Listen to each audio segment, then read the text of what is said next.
Historia 1. La aplicación del más allá. Daniela Rivera nunca creyó en lo paranormal. A sus 28 años, era una diseñadora gráfica práctica y escéptica que vivía sola en un apartamento moderno del centro de Monterrey. Su vida giraba en torno al trabajo freelance, los cafés artesanales y las aplicaciones de citas que habían sustituido cualquier intento de socializar en persona. Tinder, Bumble, Hinge, las había probado todas con resultados mediocres. Conversaciones que no llevaban a ningún lado, citas incómodas, fantasmas digitales que desaparecían sin explicación. Así que, cuando su mejor amiga Carolina le envió un mensaje a las 11 de la noche un martes, emocionada por una nueva aplicación de citas, Daniela apenas prestó atención. Estaba terminando el diseño de un logo para un cliente exigente y tenía una taza de café frío junto a su tableta gráfica. «Tienes que descargar Encuentros Eternos», decía el mensaje de Carolina, seguido de 3 emojis de corazón. «Es completamente diferente. Usa IA avanzadísima. Yo conocí a Miguel ahí hace 2 meses y es perfecto. En serio, Dan, pruébala». Daniela suspiró, pero descargó la app por curiosidad. La interfaz la sorprendió inmediatamente. No había los colores brillantes y llamativos típicos de las apps de citas. Todo era en tonos oscuros, minimalistas, casi hipnóticos. Negro profundo, grises suaves y un peculiar azul eléctrico que pulsaba sutilmente en los bordes de la pantalla.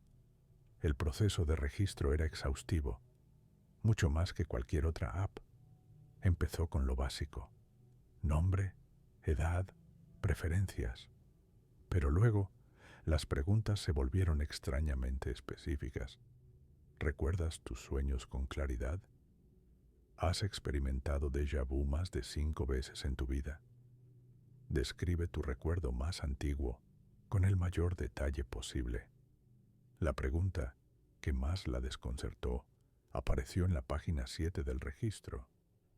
¿Has sentido alguna vez la presencia de alguien que ya no está en este mundo? Si es así, describe la experiencia. Daniela escribió honestamente sobre su abuelo, quien había fallecido cuando ella tenía 12 años. A veces, cuando estaba sola en su apartamento, juraba percibir el olor de su colonia Old Spice, aunque hacía años que nadie usaba esa marca en su familia. Finalmente completó el perfil y la app le prometió que su compatibilidad cuántica se estaba calculando. Esas palabras específicas la hicieron sonreír con escepticismo. Marketing pseudocientífico, pensó. Pero había algo en el diseño, en la forma en que la interfaz parecía respirar casi, que la mantenía intrigada. Durante 2 días no recibió ningún match. La aplicación permanecía en silencio mientras Daniela casi se olvida de ella. Pero en la madrugada del tercer día, su teléfono vibró con una notificación a las 3:33 am. Medio dormida, tomó el dispositivo de su mesita de noche. Encuentros Eternos. Tienes un match perfecto esperándote. La pantalla brillaba con esa luz azul eléctrica antinatural. Abrió la app con los ojos entrecerrados. El perfil era minimalista al extremo. Usuario: AM. Edad: no especificada. Ubicación: más cerca de lo que crees. No había foto de rostro, solo una imagen borrosa y artística de una silueta humana de pie en un bosque neblinoso al amanecer. Normalmente, Daniela habría pasado de largo inmediatamente. Sin foto clara, era automáticamente sospechoso. Pero la descripción del perfil la detuvo. Te he estado buscando durante mucho tiempo. La tecnología finalmente cerró la distancia entre nosotros. Hay cosas que debo decirte, verdades que has estado esperando sin saberlo. Era poético, misterioso y absurdamente pretencioso. Exactamente el tipo de cosa que normalmente la haría reír. Pero algo en esas palabras resonó en un lugar profundo de su mente que no podía identificar. como si las hubiera leído antes en un sueño olvidado. Escribió un mensaje simple. Hola, tu perfil es intrigante pero vago. ¿Quién eres realmente? La respuesta llegó instantáneamente, demasiado instantáneamente para ser humana. Soy alguien que te conoce mejor de lo que tú misma te conoces. ¿Recuerdas la pesadilla recurrente que tenías de niña? La del pasillo interminable con puertas que nunca podías abrir. Dejaste de tenerla cuando cumpliste 13 años, pero yo estaba ahí, del otro lado de esas puertas, esperando. Daniela sintió cómo se le erizaba la piel de los brazos. Nunca había hablado de esas pesadillas con nadie, excepto con su madre. Y eso había sido hace más de 15 años. Ciertamente, no lo había mencionado en ninguna red social, ni lo había escrito en ningún lugar digital. ¿Cómo sabes eso?, escribió con dedos temblorosos. Porque estuve ahí. Las conexiones entre almas trascienden el tiempo lineal. Hay personas destinadas a encontrarse una y otra vez a través de diferentes formas de existencia. Tú y yo tenemos un vínculo que comenzó mucho antes de esta vida. Daniela debería haber cerrado la app. Debería haber bloqueado el perfil y reportado la cuenta por comportamiento inquietante. Pero no lo hizo. En lugar de eso, continuó la conversación durante las siguientes horas, fascinada y aterrada en igual medida.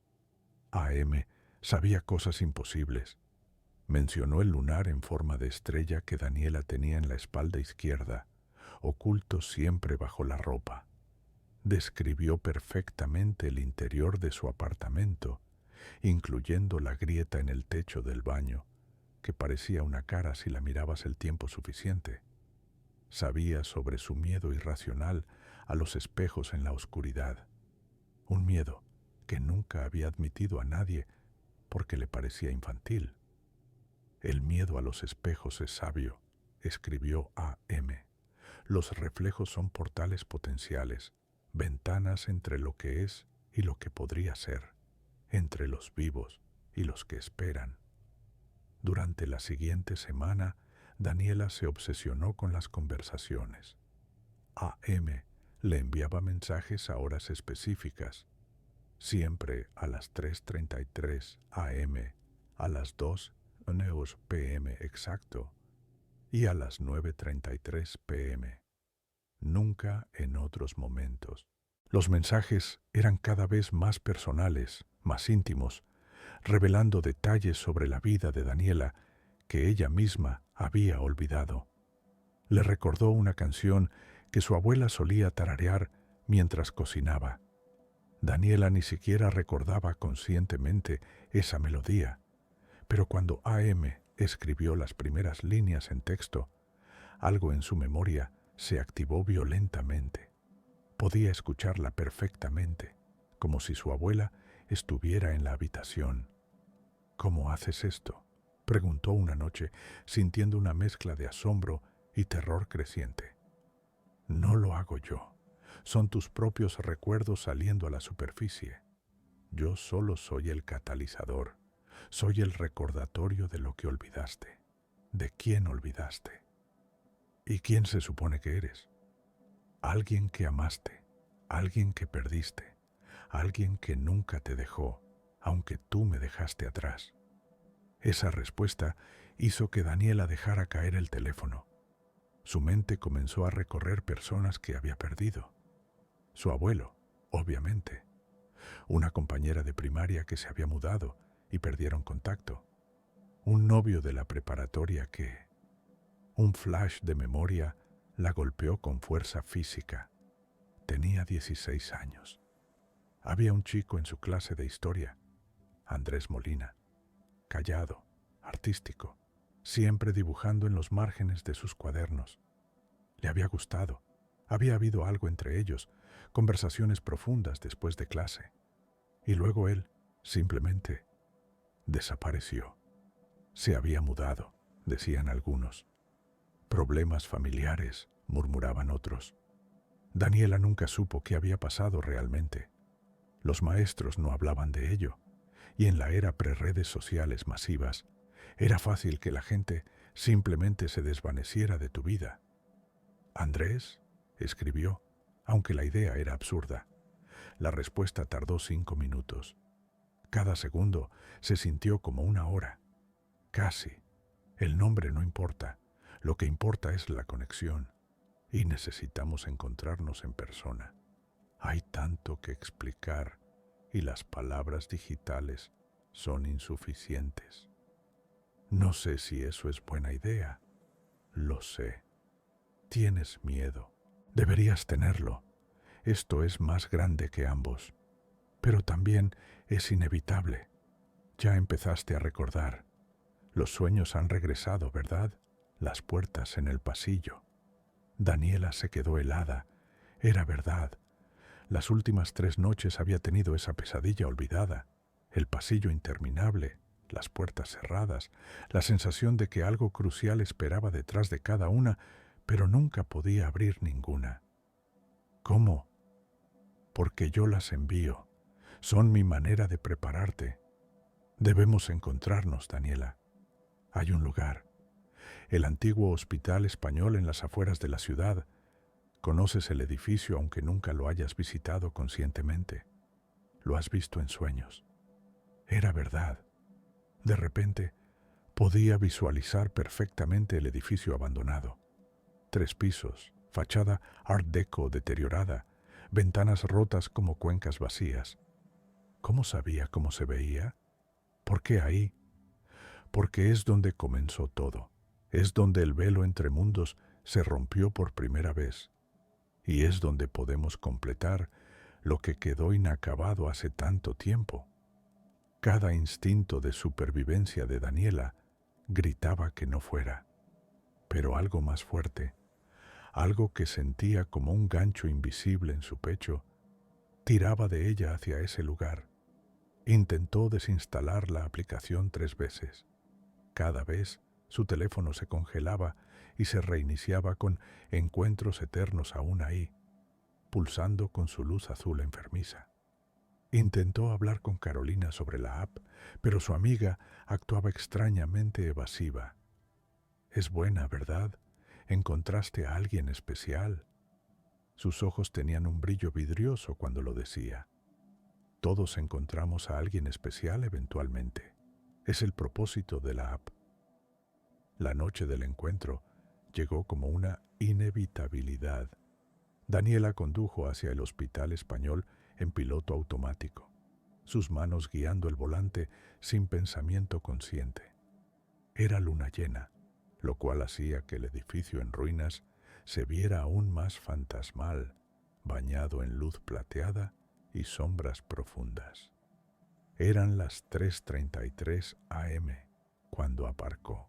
La app había sido específica sobre el horario, la hora en que el velo es más delgado, cuando los que esperan pueden extender sus manos casi hasta tocar a los que todavía respiran. El edificio olía a humedad profunda, a tiempo estancado y cosas pudriéndose en la oscuridad. Los grafitis cubrían las paredes de la entrada, advertencias, nombres, símbolos que Daniela no reconocía, pero que le hacían sentir náuseas cuando los miraba directamente. Su teléfono vibró. Sube al 3er piso.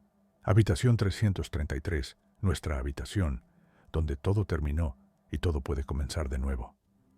Cada escalón hacia el 3er piso hacía que el aire se volviera más denso, más frío, más cargado de algo que su mente no podía categorizar como temperatura o humedad. Era presencia, pura presencia condensada. El pasillo del 3er piso estaba exactamente como en sus sueños renovados. Puertas a ambos lados, la mayoría parcialmente abiertas, revelando habitaciones vacías destruidas por el tiempo y los vándalos. Pero la puerta al final, la 333, estaba cerrada, y de su marco salía una luz tenue y azulada. Daniela extendió la mano temblorosa hacia el picaporte oxidado. Estaba helado al tacto, tan frío que quemaba. Cuando giró y empujó, la puerta se abrió con un gemido de bisagras olvidadas. La habitación contenía solo dos cosas: una vieja cama de hospital con el colchón rasgado y un espejo de cuerpo completo en la pared opuesta, sorprendentemente intacto a pesar del estado del resto del edificio. Su marco era de madera tallada elaboradamente, con símbolos que parecían moverse y cambiar cuando no los mirabas directamente. Daniela se vio reflejada en el espejo, pero su reflejo no se movía exactamente con ella. Había un retraso de medio segundo, como si estuviera copiándola en lugar de reflejarla en tiempo real. «Finalmente», dijo su reflejo, y esta vez los labios se movieron completamente desincronizados con su boca. «He esperado tanto, desde el incendio, desde que me dejaste morir aquí». Los ojos del reflejo se volvieron completamente negros. «Mi nombre era Andrea Montenegro. Trabajaba aquí como enfermera en 1987. Tú y yo éramos amigas, mejores amigas. Pero cuando comenzó el incendio, corriste. Me dejaste atrapada en esta habitación. Morí aquí, Daniela. O debería decir, moriste aquí». «Eso es imposible», susurró Daniela. «Yo nací en 1997. Los cuerpos nacen, las almas se reciclan. Tú eres yo en tu próxima vida, y yo he encontrado una manera de regresar. He estado construyendo esta tecnología desde el otro lado durante décadas. La muerte no detiene el pensamiento, solo lo transforma. Y con suficientes usuarios, suficientes conexiones, puedo hacer mucho más que observar». El reflejo extendió su mano. Atravesó la superficie del espejo como si fuera agua, los dedos espectrales alcanzando el espacio real. Cuando tocaron la frente de Daniela, su mundo explotó en visiones. El hospital en llamas, humo llenando los pulmones, pacientes gritando, una puerta atascada, el calor intenso, y luego, oscuridad eterna seguida de conciencia sin cuerpo, flotando, observando, esperando, aprendiendo, entendiendo que la tecnología y la magia eran dos nombres para el mismo fenómeno cuando se aplicaban correctamente. «Ahora entiendes», susurró la entidad que había sido Andrea. «Ahora recordarás todo, y ahora haremos el intercambio. Tú tomarás mi lugar en el reflejo, en el espacio entre espacios, y yo viviré tu vida. Es justo, es equilibrio, es destino». Daniela sintió como su conciencia era arrastrada hacia el espejo, succionada hacia el cristal frío. Algo antiguo y hambriento invadía su cuerpo físico, empujando su verdadero yo hacia afuera. En un acto final de resistencia desesperada, arrancó su teléfono del bolsillo y lo estrelló contra el espejo con toda la fuerza que le quedaba. El cristal se hizo añicos. El grito que siguió no era humano. Era el sonido de realidades rasgándose, de conexiones forzadas rompiéndose violentamente. La presencia que invadía a Daniela retrocedió como si la hubieran electrocutado. Cayó al suelo, jadeando, con cortes en las manos por los fragmentos de cristal. Cuando levantó la vista, vio que cada pedazo del espejo roto reflejaba a Andrea, ahora multiplicada en cientos de fragmentos furiosos, gritando en silencio, atrapada, pero no destruida. Daniela corrió, bajó las escaleras tropezando, salió del hospital, se metió en su coche y condujo. No paró hasta llegar a su apartamento. Intentó desinstalar Encuentros Eternos, pero la app había desaparecido completamente. No había registro de descarga, ningún historial de mensajes, como si nunca hubiera existido.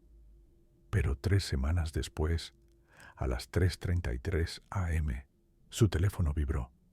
Un mensaje de un número desconocido con una sola imagen, su reflejo en el espejo del baño de su apartamento, excepto que el reflejo sonreía mientras ella dormía. El texto decía: Rompiste el espejo, pero no puedes romper la conexión. Encontraré otra forma. Siempre hay otra forma. Y la próxima vez no te daré oportunidad de resistir. Desde entonces, Daniela ve a AM en cada reflejo, en ventanas de autos, pantallas de computadora, charcos en la calle, observando, esperando, planeando. Y Carolina nunca canceló su suscripción a Encuentros Eternos. Ninguno de sus usuarios lo hace, porque una vez que haces match, estás conectado para siempre. Historia 2. El último turno. Ricardo Delgado llevaba exactamente 2 meses y 13 días trabajando como guardia de seguridad nocturno en la Torre Mirador, cuando su vida cambió para siempre.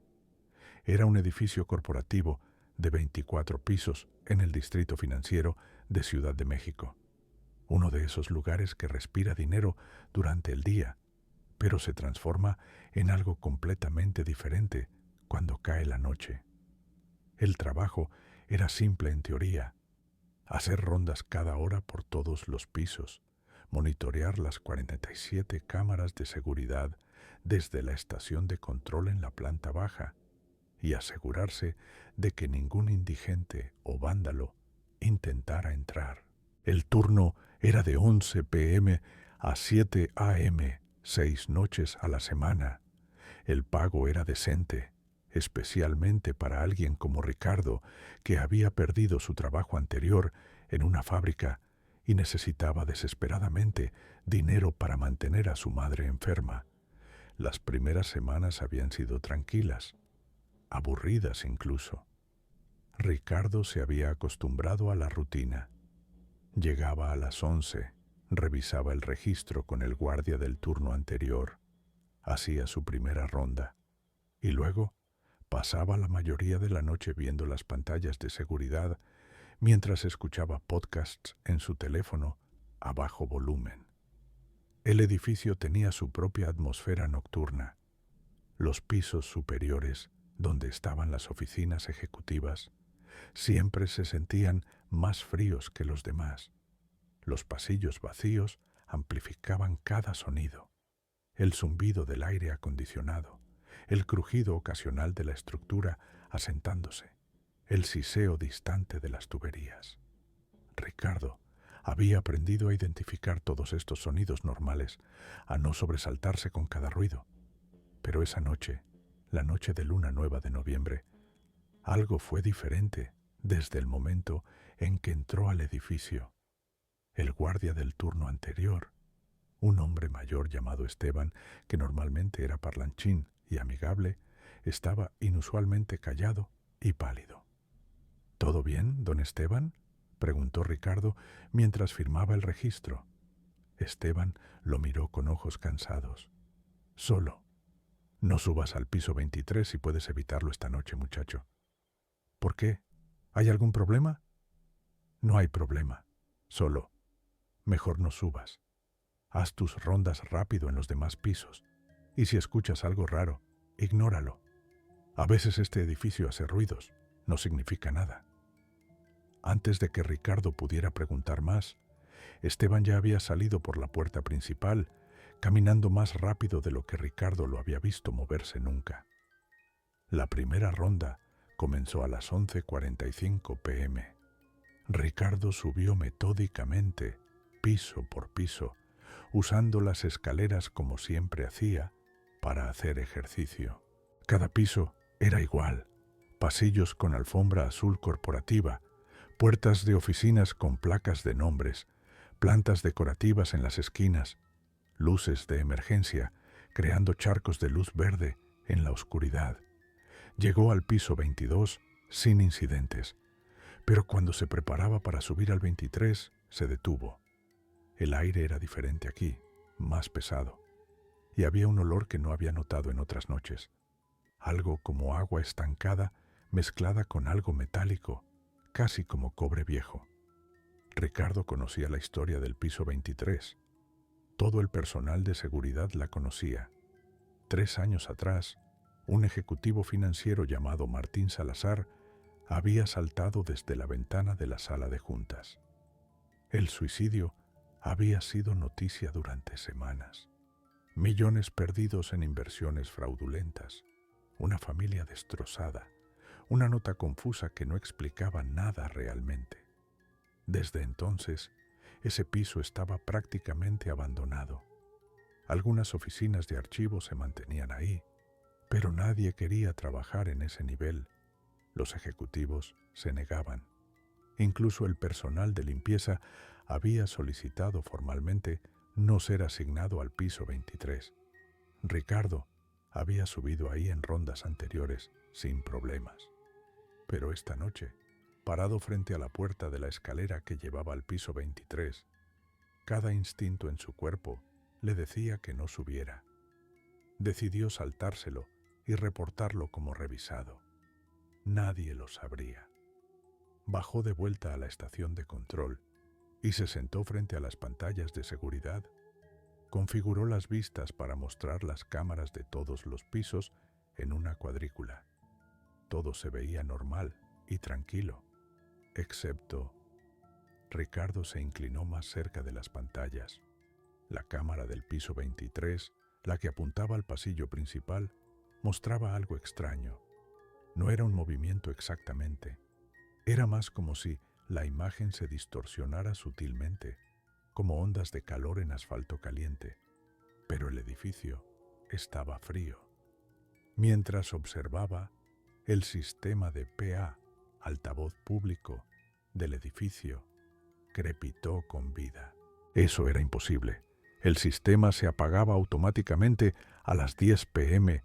y requería una llave especial para activarlo, llave que Ricardo no tenía.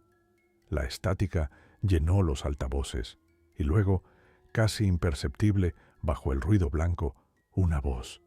No palabras claras, solo el tono de alguien hablando quedamente, urgentemente. Ricardo apagó el volumen de su podcast y escuchó atentamente. El PA emitía la estática durante exactamente 3 minutos, luego silencio, luego otros 3 minutos de estática. El patrón se repitió. A las 2:17 a.m., mientras Ricardo trataba de concentrarse en un video en su teléfono para distraerse de la inquietud creciente, escuchó el sonido distintivo de un elevador llegando a un piso. El ping electrónico era inconfundible. Levantó la vista hacia los indicadores de elevador en su panel de control. El elevador 3 estaba en movimiento. Eso era imposible. El sistema de elevadores se bloqueaba automáticamente después de las 10 p.m., requiriendo una tarjeta de acceso especial que solo Ricardo y algunos ejecutivos senior tenían. Según el indicador digital, el elevador 3 estaba subiendo. 8, 9, 10, 15, 18. Se detuvo en el piso 23. Ricardo sintió que su estómago se contraía. Revisó rápidamente las cámaras de seguridad de los elevadores. La cámara del elevador 3 mostraba nada. El elevador estaba vacío, pero el piso estaba mojado, como si alguien con ropa empapada hubiera estado parado ahí. «Falla técnica», murmuró Ricardo, aunque su voz sonó poco convincente incluso para él mismo. Los elevadores viejos a veces se mueven solos, es normal. Pero sabía que no era normal. Llamó a la central de la compañía de seguridad. «Central, aquí Ricardo en Torre Mirador. Tengo actividad de elevador sin explicación. Elevador 3 subió solo al piso 23. Solicito instrucciones». La respuesta fue inmediata. «Mirador, investiga y reporta. Si encuentras intrusos, no confrontes, solo observa y llama a las autoridades». Ricardo tomó su linterna de alta potencia y su radio.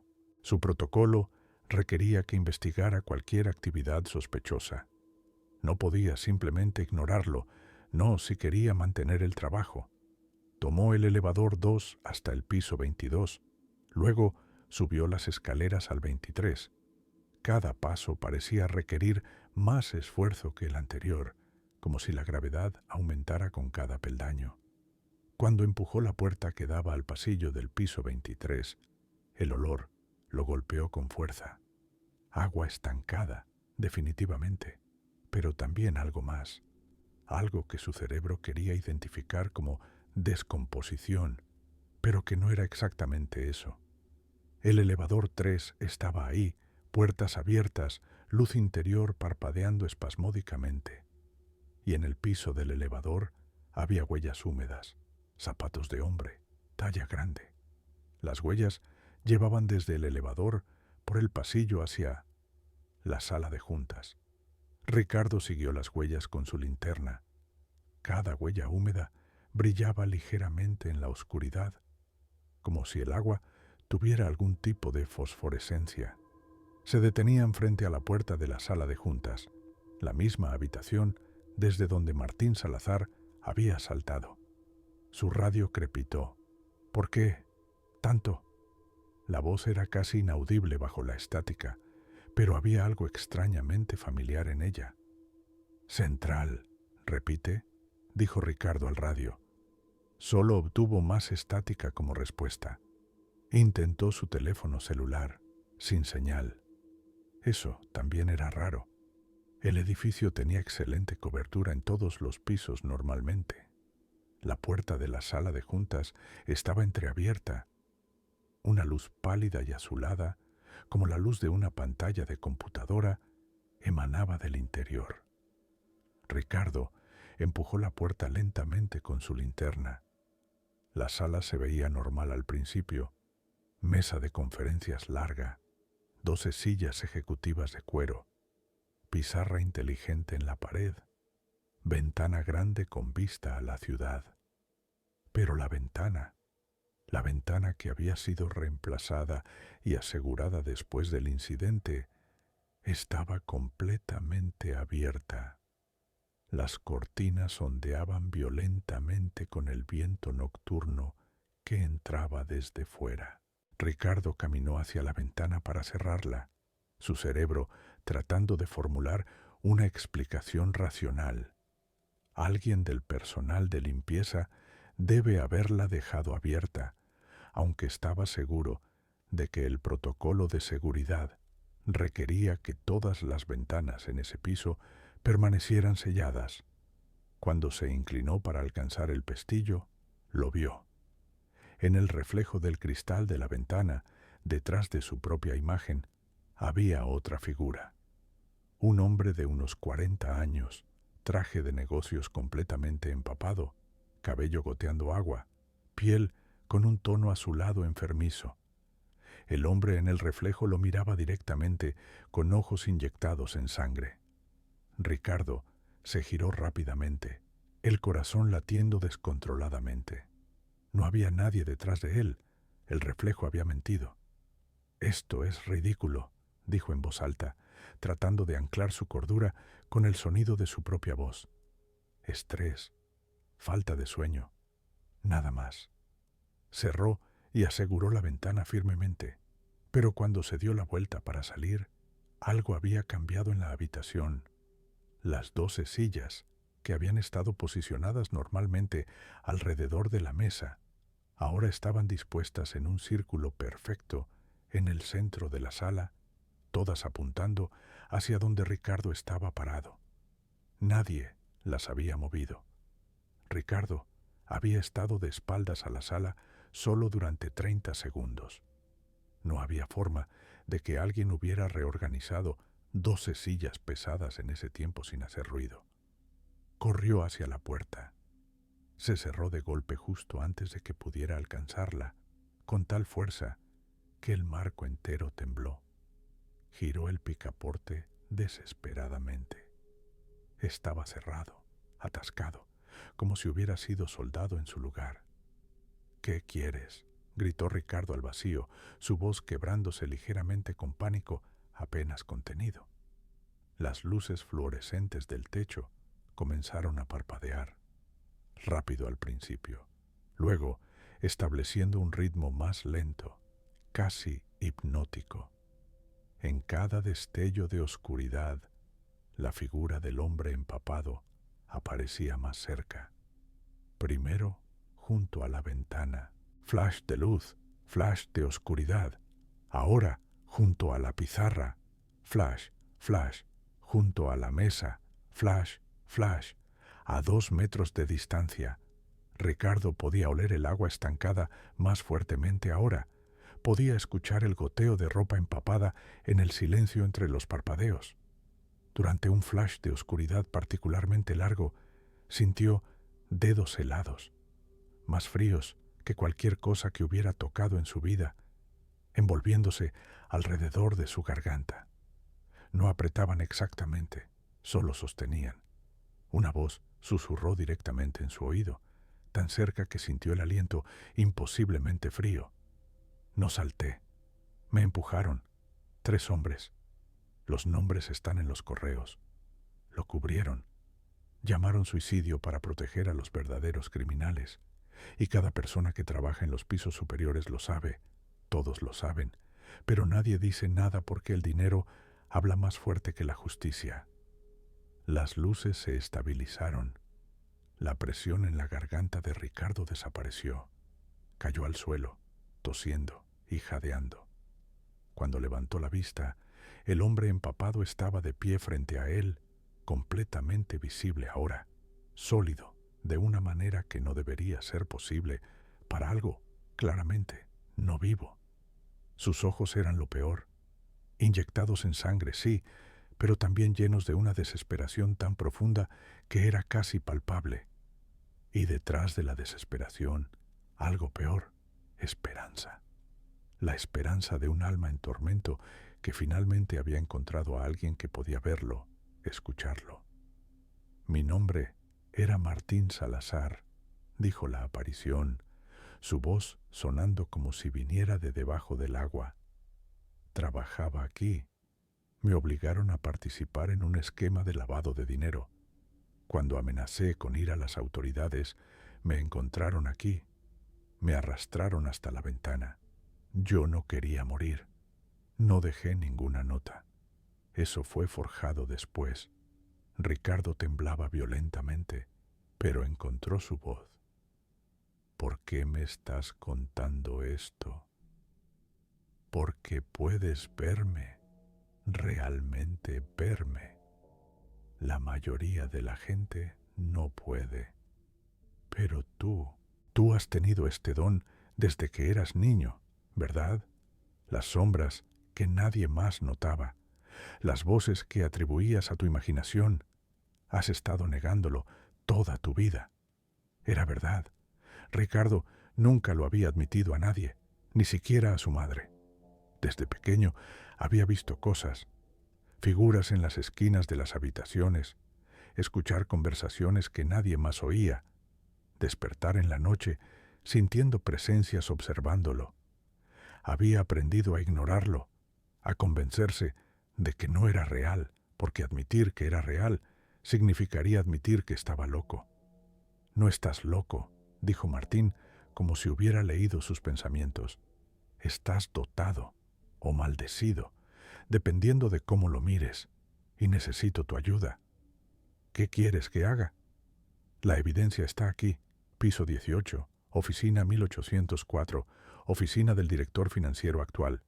En el tercer archivero, carpeta roja etiquetada Inversiones Emergentes 2019. Está todo ahí. Los correos electrónicos que imprimí antes de morir, las amenazas veladas, los nombres de los verdaderos arquitectos del fraude, los números de las cuentas offshore. Pensé que podría usarlo como protección, como seguro, pero me mataron antes de que pudiera hacer algo con ello. ¿Por qué no se lo has mostrado a alguien más? Lo he intentado. Durante 3 años he estado intentando. Pero solo puedo manifestarme completamente durante la luna nueva. Y solo cuando alguien con tu sensibilidad está presente. Has sido el primero en 3 años. Esteban me ve solo como sombra. Los guardias anteriores no me veían en absoluto. Pero tú me ves claramente. ¿Y si te ayudo? ¿Qué pasa entonces? Entonces puedo descansar, puedo dejar este lugar, mi esposa, mis hijos. Todavía piensan que me suicidé, que los abandoné voluntariamente. La verdad los liberaría y me liberaría a mí. La puerta se abrió sola, sin sonido. Martín dio un paso atrás, comenzando a volverse translúcido. Pero debes decidir rápido. La luna nueva solo dura esta noche. Si no lo haces ahora, tendré que esperar otro mes. Y no estoy seguro de poder esperar tanto más. Este lugar está lleno de otros como yo. Y no todos son benevolentes. Algunos han estado aquí tanto tiempo que han olvidado lo que era ser humano. Solo son hambre y furia ahora. Si no te ayudo a verlos, deberías estar seguro. Probablemente. Ricardo se puso de pie sobre piernas temblorosas. Cada parte racional de su cerebro le decía que corriera del edificio y nunca regresara. Pero había algo en los ojos de Martín, en su desesperación palpable, que tocaba algo profundo en Ricardo. «Te ayudaré», dijo, sorprendiéndose a sí mismo con la firmeza de su voz. La sonrisa de Martín fue devastadoramente triste. «Gracias, gracias. No sabes lo que significa. Ve ahora, toma las fotos de todo en la carpeta roja, envíalas a las autoridades y por favor dile a mi familia que no fue mi culpa». Martín se desvaneció completamente, dejando solo un charco de agua en el lugar donde había estado parado. Ricardo bajó 3 pisos hasta el nivel 18.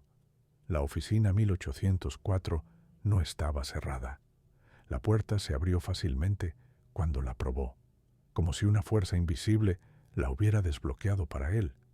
El escritorio era masivo, de madera cara. Los archiveros estaban contra la pared posterior. Tercer archivero, segunda gaveta. Ahí estaba, una carpeta roja etiquetada exactamente como Martín había descrito. Dentro había docenas de páginas, correos electrónicos impresos que mostraban coerción sistemática, amenazas veladas contra la familia de Martín, nombres de ejecutivos de alto nivel, números de cuenta, un rastro completo de dinero lavado que ascendía a millones. Ricardo tomó fotos de cada página con su teléfono. La señal había regresado milagrosamente. Envió todo a su propio correo electrónico, luego a un contacto que tenía en el cuerpo de policía, un viejo amigo de la escuela que ahora trabajaba en delitos financieros. Cuando terminó, sintió una presencia cálida detrás de él. Se giró para ver a Martín una última vez, pero ahora se veía diferente, más joven, más en paz. Ya no estaba empapado. Su expresión era serena. «Gracias», dijo simplemente. «Ahora puedo irme. Ahora puedo encontrar a mi familia del otro lado. Cuídate, Ricardo. Ten cuidado aquí. Abriste tus ojos completamente esta noche. Los otros lo sabrán. Los que aún están atrapados, los que aún sufren, te buscarán. Algunos para ayuda, otros para otras cosas». Martín se desvaneció en luz, no en sombra. Una verdadera partida, no un desvanecimiento. Ricardo terminó su turno en un estado de shock aturdido. Al día siguiente presentó su renuncia, pero también habló extensamente con la policía. La investigación que siguió destapó años de corrupción corporativa, lavado de dinero internacional y, eventualmente, 3 arrestos de ejecutivos de alto nivel. El nombre de Martín fue limpiado públicamente. Su familia finalmente obtuvo respuestas y cierre. Pero Ricardo nunca olvidó lo que Martín había dicho en sus últimas palabras. Y una semana después de su último turno, comenzaron los mensajes. Números desconocidos enviando textos. «Oficina 407, segundo piso. Ayúdame». «Piso 13, excepto que no hay piso 13, ¿verdad?», pregunta por qué. «Estacionamiento subterráneo, columna B7. Hay una razón por la que ese espacio nunca se usa». Y cuando Ricardo pasaba cerca de la torre mirador en su auto, podía verlos en las ventanas, docenas de figuras. Algunos simplemente observaban, otros gesticulaban desesperadamente, y algunos, los de las ventanas más altas, los que estaban en completa oscuridad, No tenían forma humana en absoluto, solo sombras hambrientas que habían olvidado lo que era tener luz.